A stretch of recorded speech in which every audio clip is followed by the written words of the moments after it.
He did not ask for a Zoom link or let me know that he was attending via Zoom. Can you email him a Zoom link? Do we have one? Yep.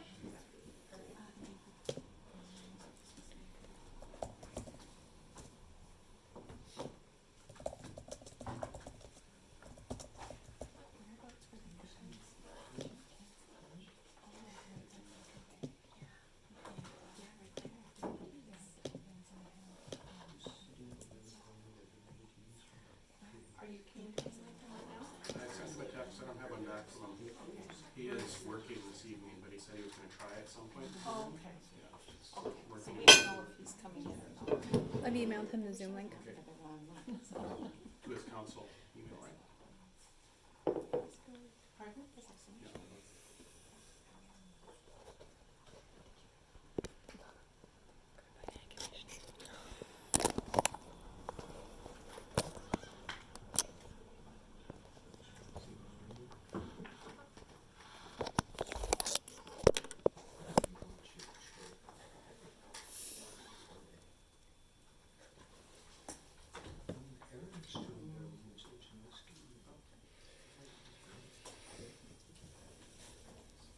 Yeah. So I will call this regular meeting of Town of Gibsons Council to order on May 2nd, 2023, 7:07 p.m. We're honored to be gathered on the traditional territories of the Squamish Nation, and I'm sorry we're a bit late. We had another meeting right before this one. Went a bit over. First, we need to approve the agenda, and I just want to put that forward with the deletion of one item. That would be 6.2, the zoning amendment to introduce entertainment and recreation use to downtown commercial 5 zone. We need more consideration of that one. It's not just consideration of whether it's following former council direction or not. Before we have a look at that. So I'll put forward that agenda as amended, seconded. All those in favor? Motion carries. Yeah, good. The video has a problem? The YouTube is not ready today. That's why we were slow to start, but we weren't able to get it ready.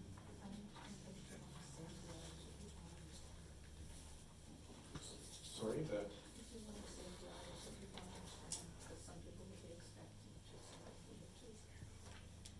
in our audience here. It's not going to be on YouTube, it's only going to be an audio recording I know, but it was still on after set. the meeting. It was still on set. For people who, Councilor Andrade has requested that for people who may be seeing this later, we apologize that this was not live on YouTube. We've had some malfunctioning in our equipment here. But we hope to get the video up soon for you watching now as you're watching on YouTube.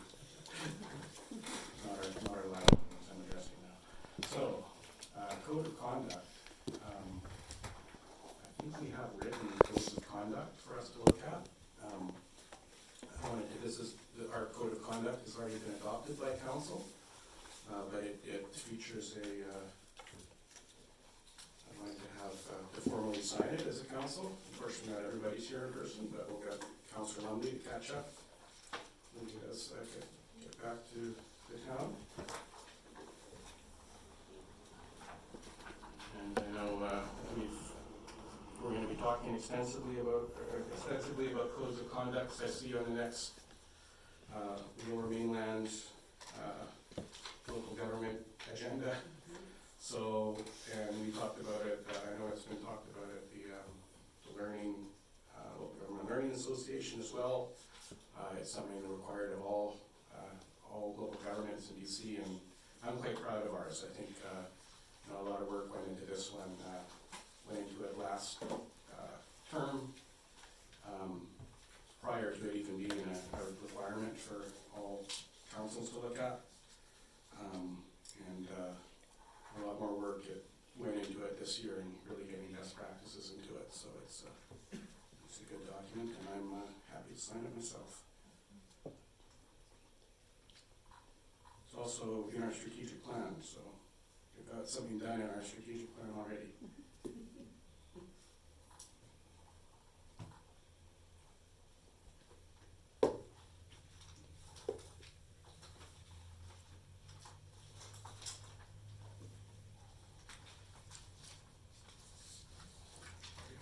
Okay.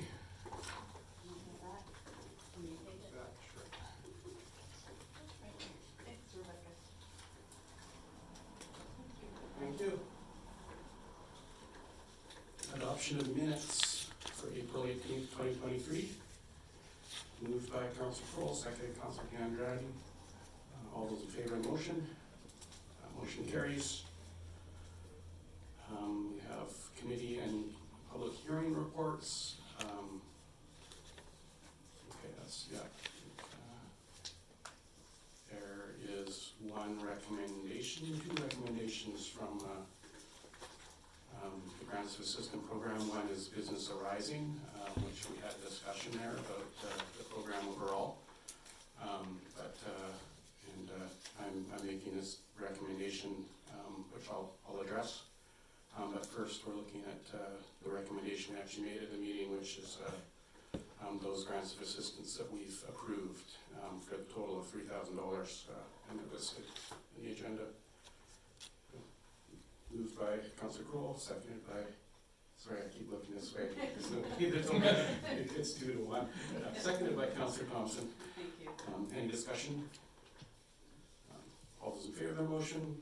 The motion carries. And then the reason I'm suggesting we repeal this policy is I've going back at least about 8 years, I guess now. I mean, at least at that time, there's always some dissatisfaction with this process. I've heard it from individual councillors pretty strongly this year that feelings that some of the concerns about having line items being selected for some groups, but they still keep applying for grants, and concerns about some of them being ineligible applications under the criteria that's in the policy. So and really, if we're going to move forward on this and change it, or maybe not go ahead with this policy, we really need to repeal it as a first step. It's because as when I speak to our finance staff, it really, like, the next steps start tomorrow. Like there'll be organizations saying, okay, well, what do I need to do to submit for round 2? What do I need to do for next year? And staff will have to follow this existing policy. So that's the reason why I'm putting this forward, that it be repealed. And I do think there's an opportunity in our strategic planning process through the year to consider alternatives, for sure. Councilor Kroll. Having experienced grants of assistance for 5 years now, and I certainly appreciate the length that staff have gone to try and make them and get them into a format that's presentable for us to deal with. The first year we did them, I took it upon myself to try and go through and figure out who got what, when, and where, and it was a nightmare. And I can only suspect it's relatively challenging for the people who are applying, because under the terms, current terms, it can't be for the same program over and over again. So the people that are applying are constantly having to reinvent the wheel to sort of get into the system. So I think it makes perfect sense. I'm all for, in whatever ways we possibly can, supporting vital groups to our community, but it has to be a simpler process. I can't imagine, I know how much time I spent trying to separate it out, and I just shudder to think of the time that it takes staff to do it, because the reports that we've been getting are really impressive, going back into the history. So I think starting with a clean slate is going to be a vast improvement. Okay. So So we'll move that. moving. Okay. Seconder. Councillor Thompson. Any discussion on the motion? Councillor Andrade. Thanks, Mayor. I just want to make sure that we are just rescinding this one because we're going to be working on another one. And I'm concerned with the deadline on September, so the applications, I forgot when the applications, there's a second round in September. So we will be ready for the second round. I guess that's something we could consider in our strategic planning process, but we'd be repealing this bylaw. Councillor Crowe. To my understanding, the bylaw that we're repealing has the second round in it. So in repealing the bylaw, the second round is imminent, but repealing the bylaw. I believe there still would be an option where someone, in need and looking for our support, that they could apply to make a delegation to council, that we could consider that option. Completely up to us, yeah. Okay. All those in favor of the motion? The motion carries. And the public hearing minutes, I think, are just here for, as a report, really. They don't need to be, there's no recommendation for them to be adopted as a report, correct? So that's there for information. Now we have under administration reports, 6.1, development variance permit for side setback relaxation and form and character development permit for a proposed 33-unit residential building at 715 Corlett Road. That's all right. Sorry, go ahead.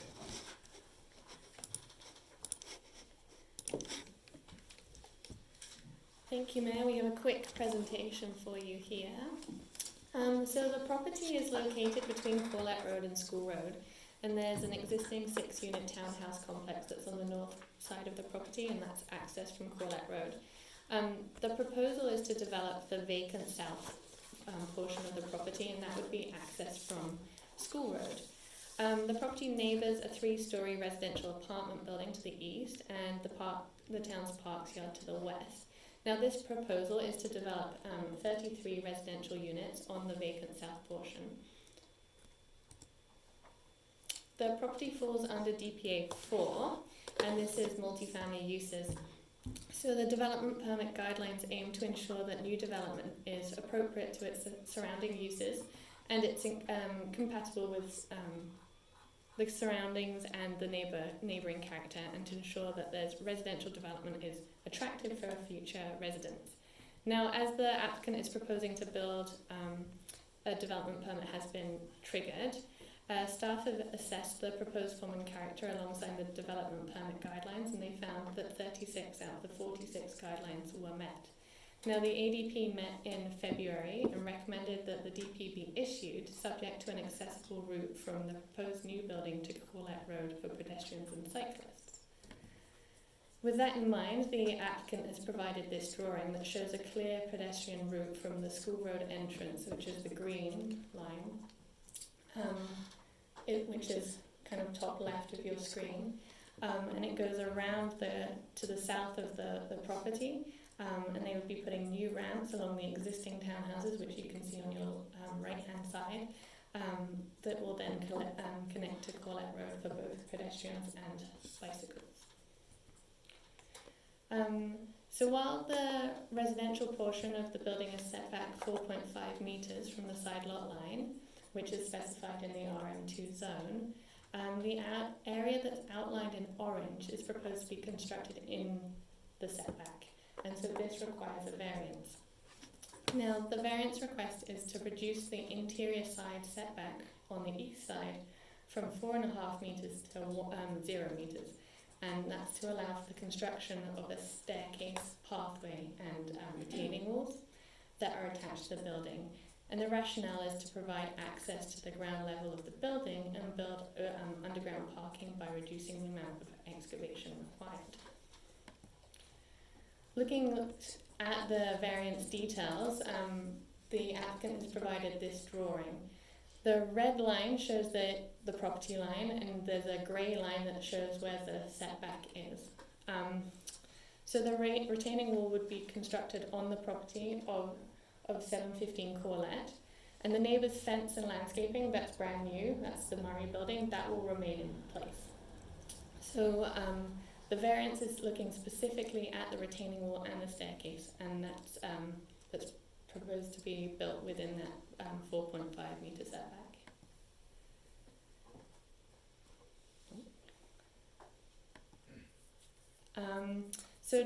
Staff have provided 3 options in the report, and we recommend moving forward with option 1 today. We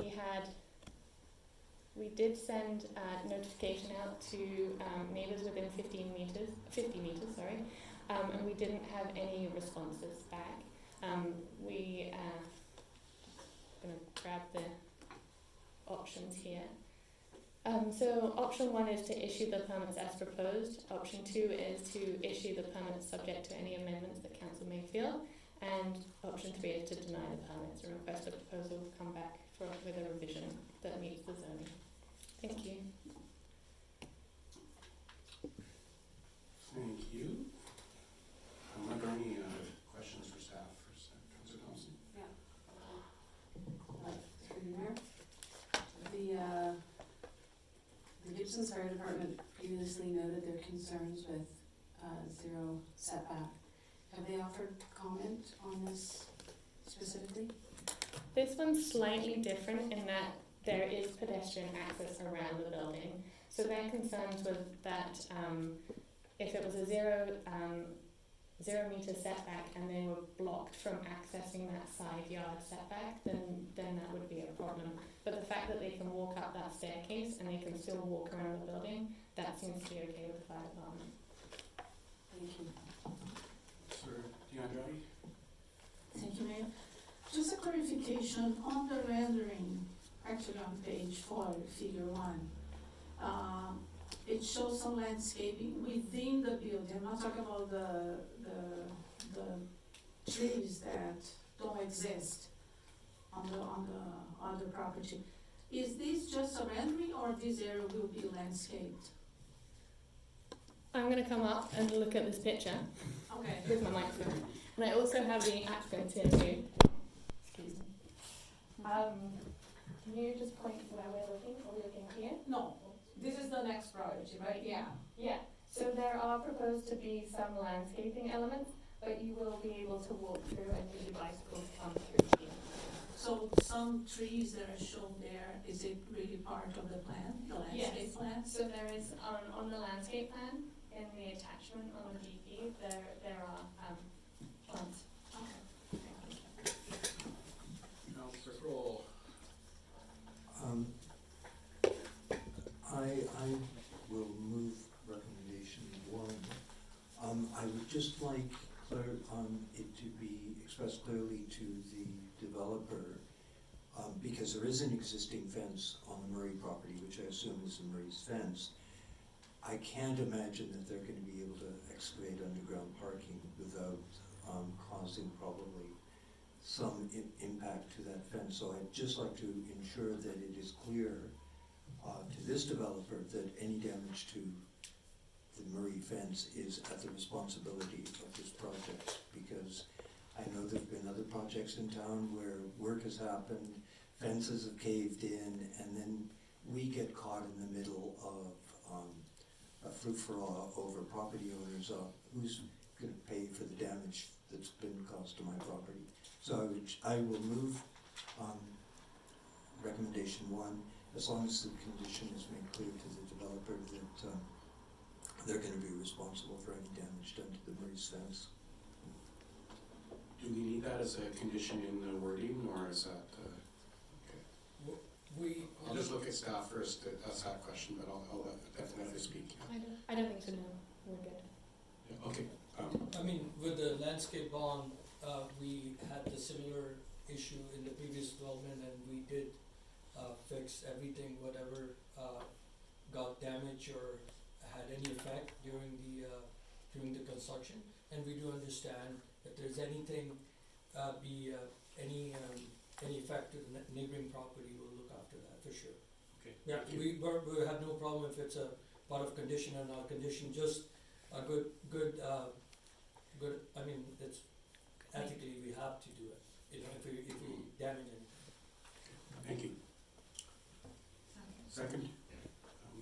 discussion of the motion? All those in favor? Motion carries. And now we have council reports. Are there any questions? Just have to get-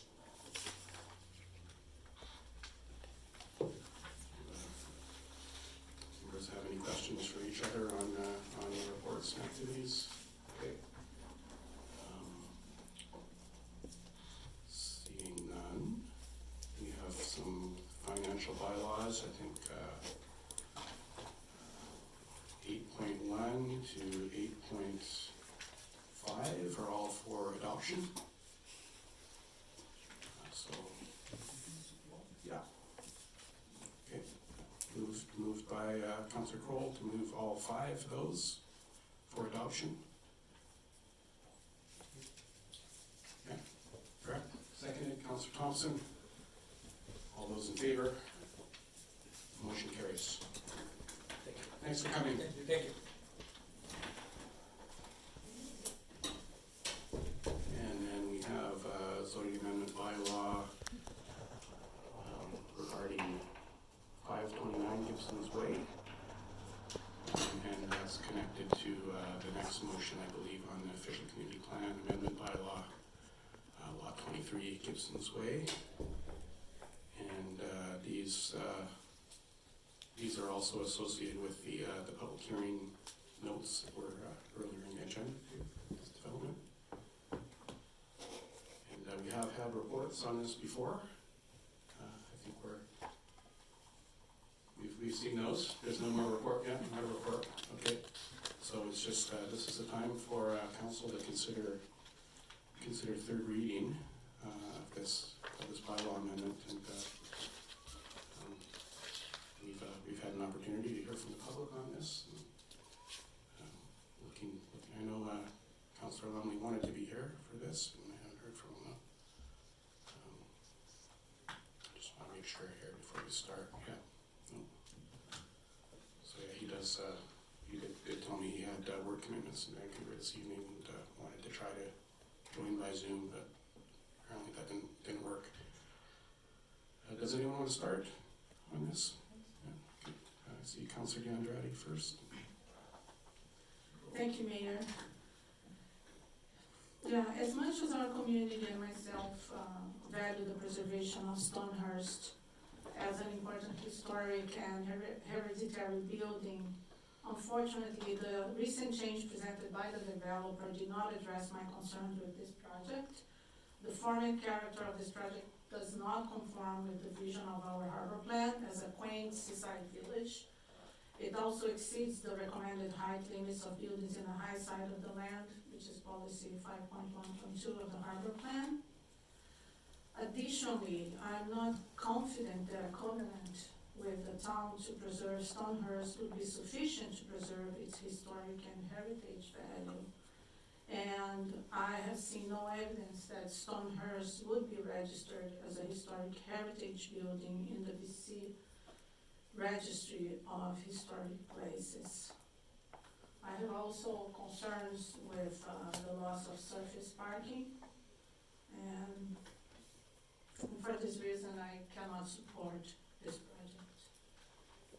Okay. I saw Councillor Coles here. Councillor Thompson.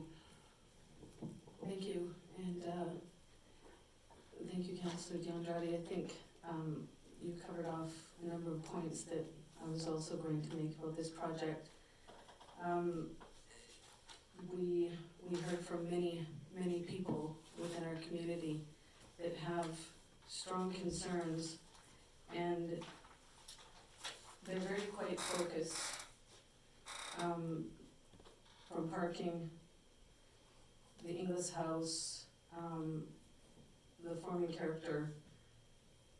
There's too many compromises, I think, for the community, it seems, to get on board with this, and I also cannot support. Thank you, Councillor Thompson. Councillor Kroll. Thank you, Mayor White. When this project first came to us, and it was in consideration of selling community land, time, council agreed that were a project brought forward that meets the needs of the community, is suited to the location, we would certainly consider proceeding and selling the land.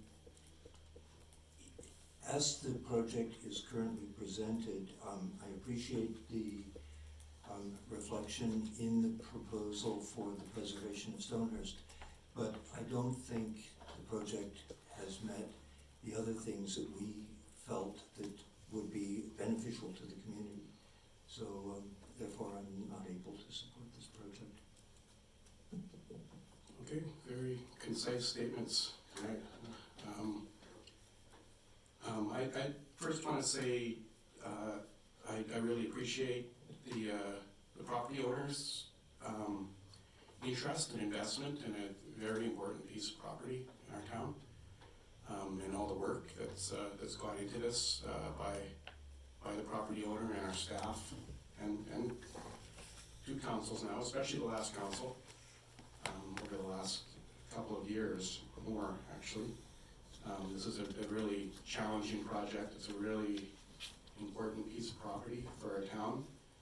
And I think there are many property investments that a person could make, especially the last couple of years, that would be more straightforward than this one. So I really appreciate the perseverance of this, and the willingness to try to make this work.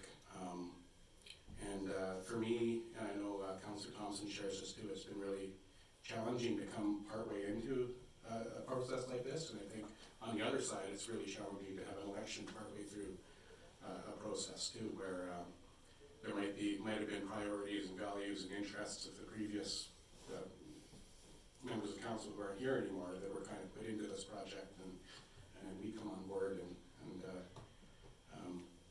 or even, we weren't at least firsthand involved in some of the previous discussions about this. I feel at those earlier stages, I would have, like a concern I have, I wasn't there, but I do agree with the concerns from our community about seaside village character.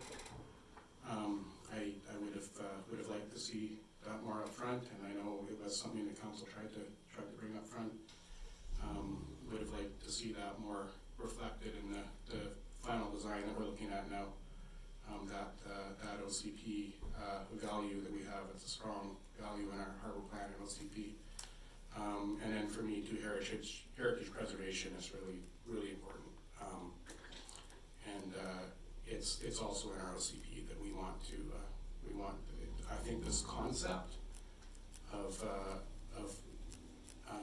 protecting and retaining this important heritage building in our community is, and kind of doing that in exchange for the property owner making use of the back part of the property to build more high density accommodations is good. I think it's reasonable. I think that's what we need to do in order to ensure the preservation of this important building, and I appreciate the attempts that have been made to do that. I am concerned that it wasn't more upfront at the beginning, though. It wasn't. I feel like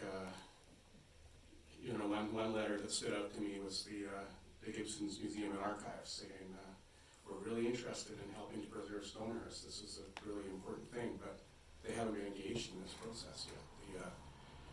The Heritage Society up the hill hasn't been engaged really, except for the public hearing where they were writing letters, but for their input. And the same with a couple of members of the Engels family. We're also really concerned about the preservation, and I'm concerned about the chronology of trying to get heritage preservation after making renovations. I think particularly for more kind of provincial standards of heritage preservation, it would probably just be denied.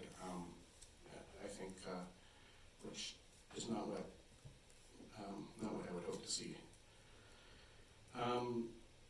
I do want to comment on the concerns of the community. To kind of some people have said we can't ever sell land. You know, it's I don't agree. I have to flat out bluntly say that. I think it's every local government's responsibility to manage our assets.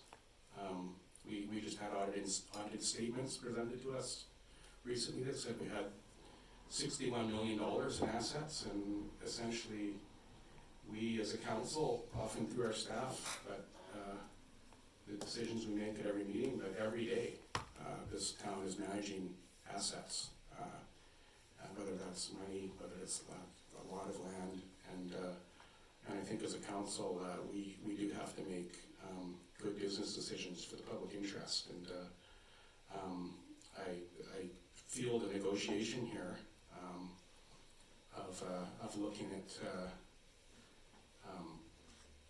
receiving market value for what would be basically a net loss of 5 parking spots, and perhaps spending that money elsewhere on other land could be a good thing for the town. I can't agree with that kind of umbrella blanket statement that it's never a good thing, because I think any government needs to make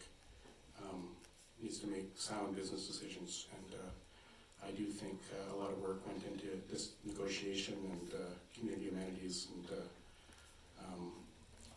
the negotiations here were quite reasonable, and perhaps the community should have been more involved in some dialogue earlier on though, about kind of more transparency about what council might be spending the possible proceeds on, and the kind of a plan for priorities that the community has, such as affordable housing. I know that was kind of listed as one of the possibilities when the survey came out.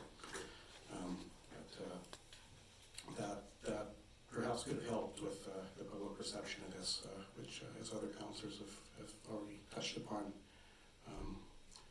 hasn't been as positive as I think we need to see for us to feel like there's strong community support for this.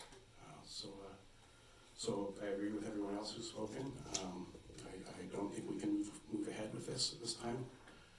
And though saying that, as I started, I really appreciate all the work that's gone into this, and I feel like I'd be very willing to entertain a process that can go from the beginning of this council and followed through by one council rather than being split partway through. I think that's something we could do, and probably I would hope do more quickly and effectively and efficiently, now that this has already been in the community dialogue and has been a lot of work has already gone into it for a few years. So I would hope to see that, because as I said, this is a really important piece of land, and I appreciate the developer's commitment to trying to make something work there, and investment in it. Now, I think we would need, considering we're hearing, I think we would need motions to not go ahead with third reading. Moved by Councillor Thompson, and one at a time. Can I just make a statement before you go ahead with that motion? Is that okay? I think we need to make the decision as a I understand. group here. I understand the decision is made. Yeah. Yeah. But I mean, where do we go from here? Is that something that you're willing to consider to discuss at this point, Well, or is that? We've got a motion on, we're kind of in the process, but we'll talk. Yeah. I think I'm very, very happy to have that discussion with you, but we'll just. Right. Councillor Thompson, so the motion to, so that we'll put them together, the zoning bylaw number 1065-65/2023 not be given third reading, and that official community, and further that official community plan amendment bylaw number 985-29/2023 not be given third reading. Okay. Seconded, Councillor DeAndrade. Any more discussion on this? All those in favor?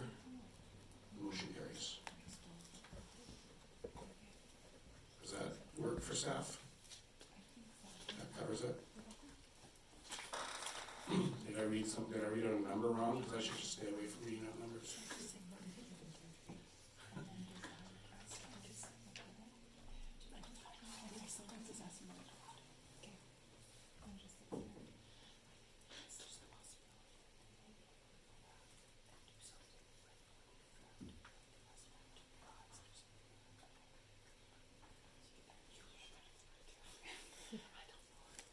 Do I need to do something over here?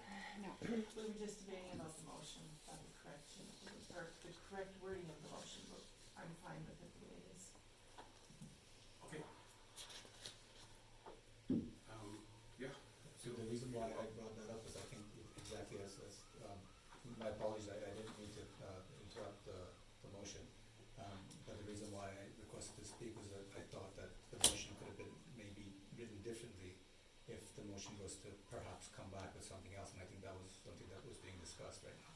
That's why I wanted to get in there before the motion was carried, because my question was, so where do we go from here?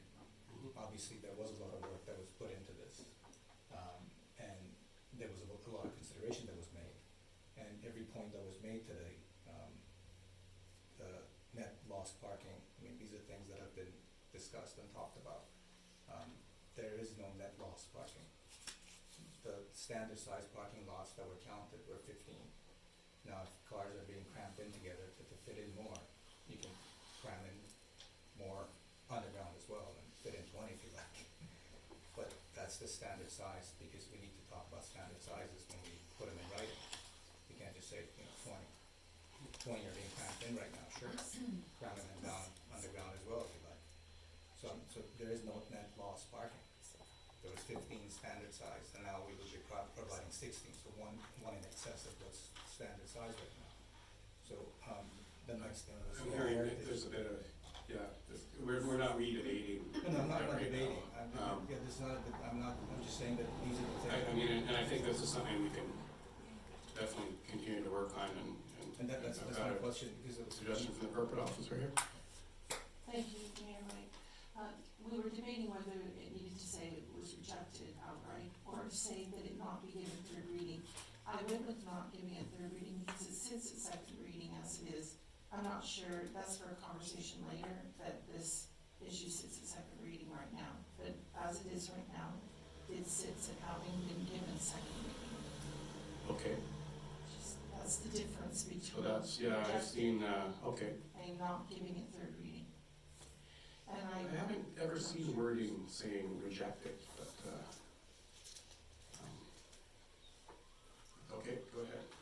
Sorry, we've got to start this out. Yeah, so, and my question is just that, so, again, form and character was something else that was mentioned, that's not, this is not, I'm not saying these things to start a debate, I just wanna get some sort of clarification and direction as to where we're headed from here onwards, looking into the future, because form and character is something that was still pending. That was not part of this, motion to be carried, so, the reasoning for form and character not meeting your expectations, that was still something that was a separate process, that was still pending. So, my question again is if you could provide some sort of a direction as to where we're headed from here, and then would you like us to come back with something else, or am I, because it's. Well, I think officially as it stands, I'll look to staff, but I think officially as it stands, if our wording is to, say not going ahead with third reading at this point, and the interpretation of that is that it's still at second reading, then this discussion can keep happening with our staff. that's my thinking, is that you can then discuss whether you want to scrap the whole thing and start over, or if you wish to tweak it, or how you want to proceed. But the director plan will have far better idea than I as to what you're able to do. Okay. Go ahead. Thank you. The only thing I'd add to that is, because this property is on 2 properties and it includes a town property, the zoning, if they decide to move forward with a new proposal just on their lot, we would probably start again, and at that point we'd probably repeal the bylaw just to end it, so that it doesn't just is council open to it being open like that, or, yeah, so, Councilor Cole? Thank you, Mayor White. Just to go back, because I know it's a little bit difficult for yourself and Councillor Thompson. When this project first came forward, the first thing we looked at is, would the community consider selling town land? And what we actually did is we put out a sort of survey just showing a footprint on the existing lot 23 of what could potentially be developed on, and would we consider selling it. And you know, the community, and we did that very deliberately because we did not want a design to become a subjective element in the decision, which I personally felt was really important, and to the benefit of the developer, because as soon as you put a design on a piece of land, it becomes subjective. I like it or I don't like it. And we tried to take that out of the decision making. Would we sell town land? So, you know, council was really trying to, you know, deal with it in steps. The caveat from the get-go was, did the project serve the community need, and did it fit into the community? And different members of council met with the developer. Things were suggested that might make it more saleable to the community. I don't think all those boxes or opportunities were fully covered. You know, we had different variations of the drawings come back to us, but there was no real, to my mind, significant change made that would reflect what we were also hearing at the time from the community, because, you know, things that appeared in the paper, things that appeared in the press, there was an opportunity, I think, for the developer to have come up with something that was, you know, that would have worked better to what the public were feeling that should be suited to that property.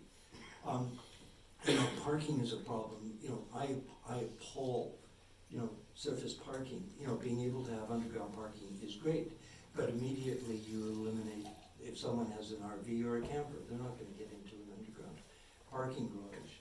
You know, I've worked on projects where we put in parking and the clearance was 14.6, which is the allowable highway clearance. Obviously, in that location, 14.6 underground parking is prohibited because it would just put the building, you know, right, you know, there's all sorts of issues, but I think, you know, I'm certainly willing to, you know, support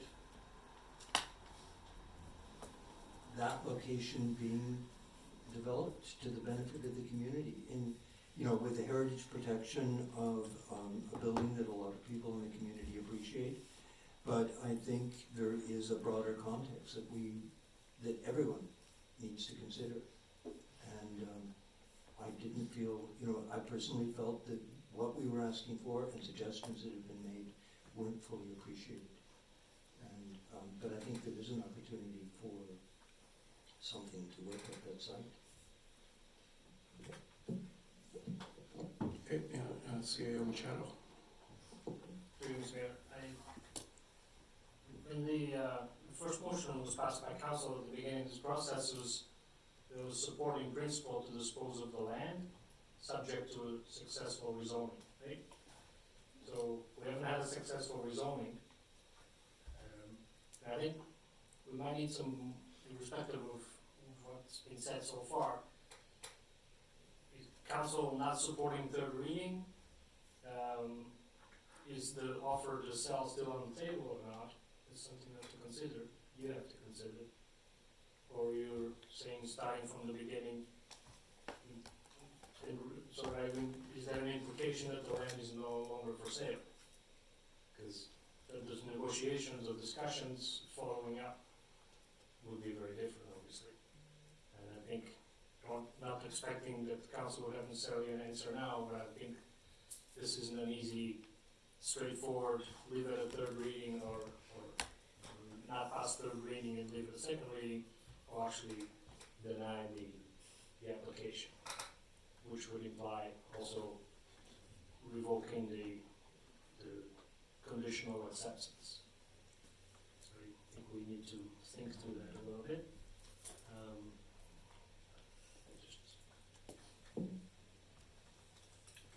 Councilor Andrade? I think this particular project, there is, to me, I think the problem is because, at least to me, and I feel at least a big part of the community is conditional. I agree that maybe not sell the land, depends on the trade-off. But it has to be a trade-off that the community feels, because this is community land. I feel strongly about that. And I don't feel that the community felt this trade-off, because Stonehurst, there is a talk about preservation, but there's nothing tangible. We don't know what's gonna happen. We don't know by the time the construction is completed, if this will be really even a value, a historical value. Because perhaps it has been modified to a degree that people won't even identify. Could never be part of some sort of heritage. And why do we want some official heritage, in my understanding? Because I don't believe that strata would protect this building. You put 15 years from today, 20 years, now. Councilor Andrade, I'm sorry I have to interrupt, but I'm just not sure where we're going right now. Well, I'm not asking you, I'm looking to our corporate officer. I think we need to be more sure about what we're debating and what might come later in discussion. But maybe our corporate officer can give us some direction. If there is going to be a debate about the land and the transfer of land, you may take that in camera under section 90 of the community charter, if you wish. It's at your discretion, but you have the option to move that discussion in camera if that's where this discussion is headed. If you're moving into a discussion about the land transfer, I would recommend that. Okay. I'm just going to say, like I said at the end of my what I had to say about this, I'm willing to try to keep working with the landowner on this. This is the property owner of a very important piece of property in our town, and there's clearly they want to make something work there and have invested money into it. I'm getting lots of texts saying the YouTube isn't working. Just gonna throw my phone into the corner. So it's to me, we could keep working with the property owner, start something new, first reading. We could go back to second reading, doesn't really matter to me. I thought that the implication was of saying not be given third reading would be that implies that we're denial, but if it's not, I do want to look for, I see our corporate officer has something to say to that. To me, if we go back to second reading and try to work on something, and as our planning staff has said, maybe it won't work out, maybe we might be able to find something completely new. I don't know. It doesn't hurt anything to let it just sit at second reading for now. You can always repeal those resolutions later if you should decide to, or it can just sit at second reading. If you wish to go a completely different direction, Director of Planning would be working on a completely different bylaw under a new number that would then start out at first reading. Okay. Colton. Thank you. Based off of the public feedback at the recent public hearing for this development, where it was largely against the sale of public land, in order to make the public comfortable with this holding it at second reading, could there be another public hearing as a condition if we are to hold this at second? Yeah, there would need to be another public hearing, definitely, unless for whatever reason we decide to keep going ahead with this one that we didn't. Yeah, I mean, absolutely, yeah. Councillor Thompson.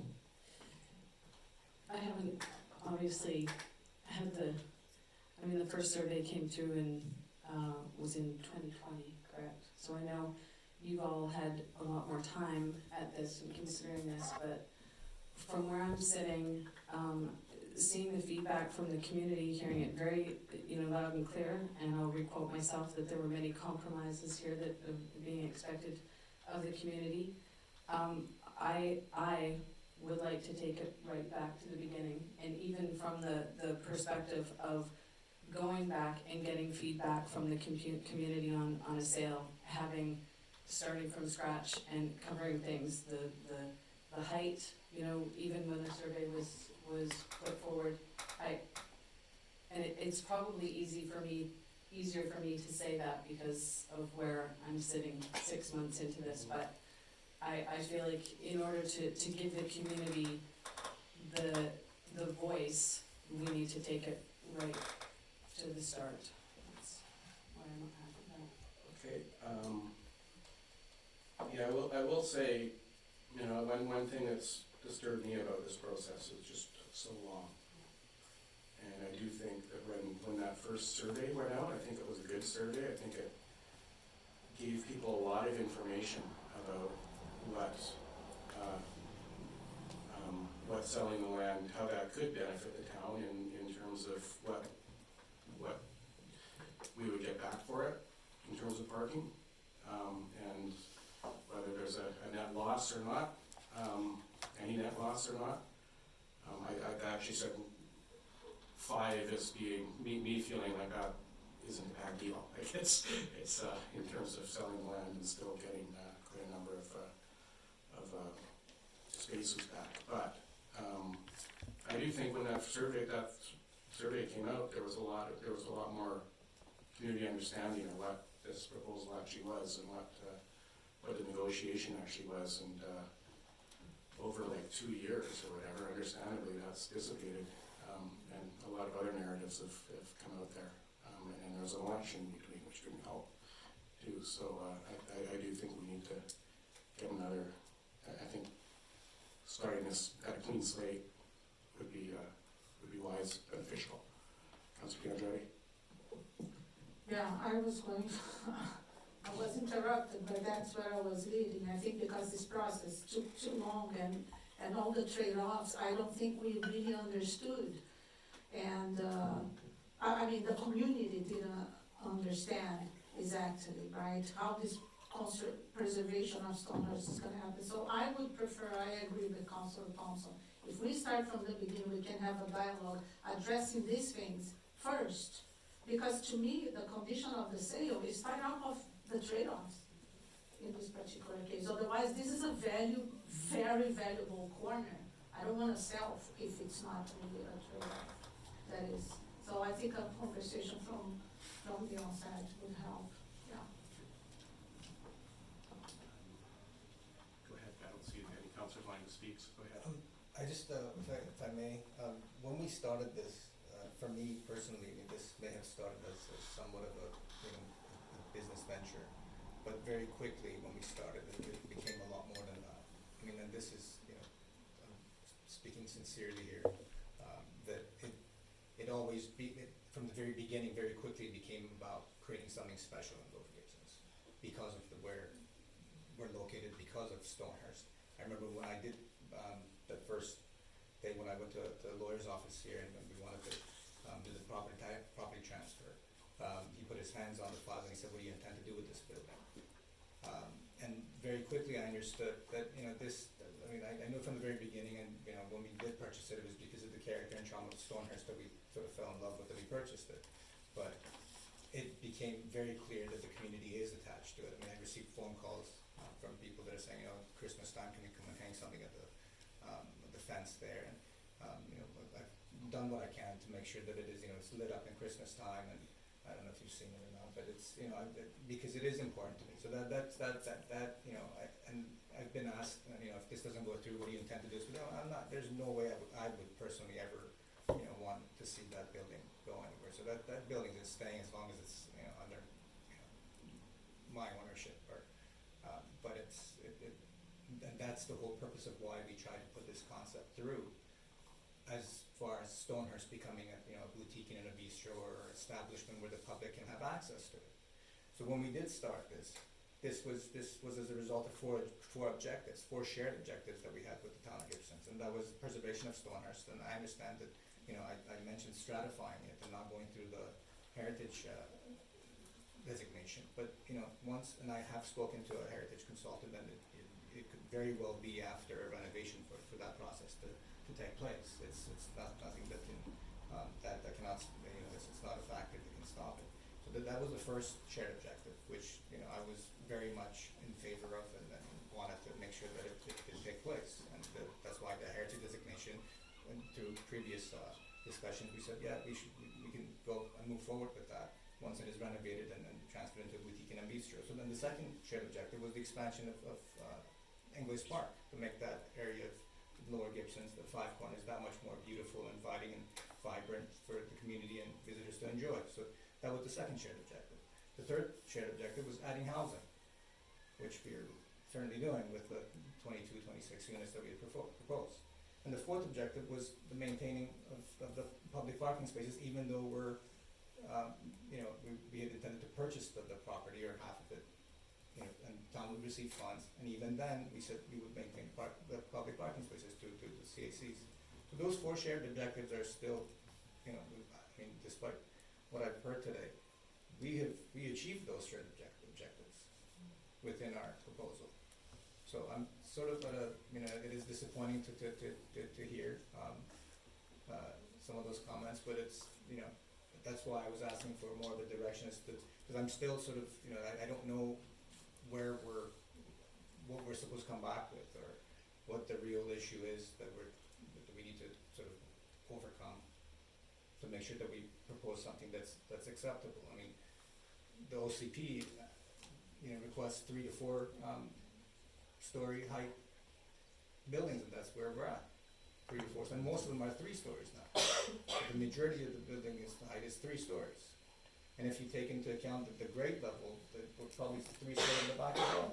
So I mean, it's, I'm a little bit, at a loss and disappointed, but yeah. I hear your disappointment. Yeah. Very understandable, and frustration about this, and I do think that going forward, it'd be conversations with our staff to figure out. I just want to also add that, I said as long as it's in my own, if this isn't going anywhere, and I'm forced to sell this land to a future buyer or future, I don't know what they will do with it. So I urge you to take that into consideration as well.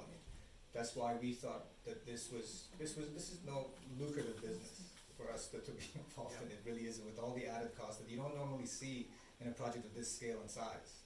22 units with this many parking spaces, 16 extra underground, concrete structure, preservation of Stonehurst, expansion of the park that we put funds towards. So it's not, this is not it doesn't take too long to do the math and then see if it makes sense. So it's, So that's why, it's because of the reason why we were so, this project was so intriguing is because of everything it's within it, within such a small scale. Preservation of a historic building housing, expansion of a park, underground parking structure. So it is from an architectural point of view, from an architect, even for Fabrice and his team, we're excited to be part of this because of everything that encompasses this project at such a smaller scale. Mm-hmm. So that was the whole purpose of it, and I had hoped that you would see the passion and that we have towards this project, and we wanted to see it go through. But and that's why we hope that we can still work together to make something happen. Thank you. If not, then Yeah, I do too. I definitely recognize your willingness to try to address the community priorities on this and the passion you've developed to do it as well. And I hope council does. I think council does. I hope the whole community does. I think we need to get the whole community on side with that piece. And I'll just say, maybe that I came partway through this, like I said, but I can contribute some context in that I recall at least a couple hopeful property owners in the past who came to council, at least one that came right in front of the council I was on 2 terms ago, and that property owner wasn't willing to meet community needs and community interests. So that just didn't work out. Like we just said, no. So I mean, there is a lot of community interest in this land, and I think we really appreciate your attempts to try to meet that community interest, and we want to keep working with you on trying to do that. So thank you. Appreciate it, thank you.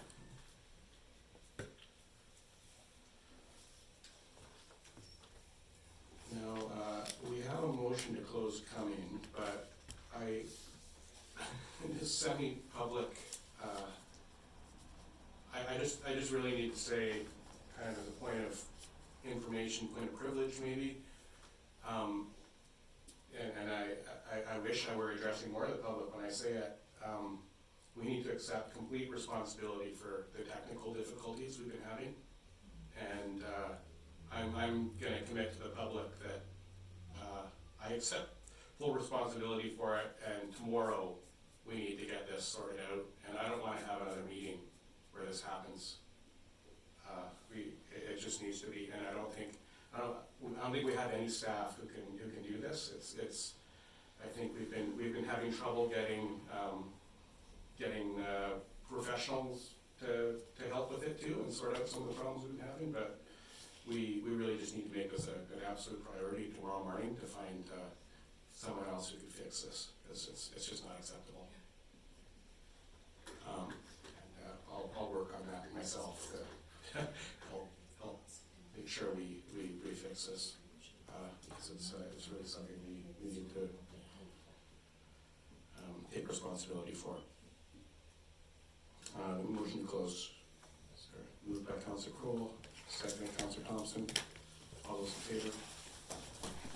The meeting's closed under section 91K of the community charter, which is negotiations and related discussions respecting the proposed provision of a municipal service that are at the preliminary stages and could reasonably be expected to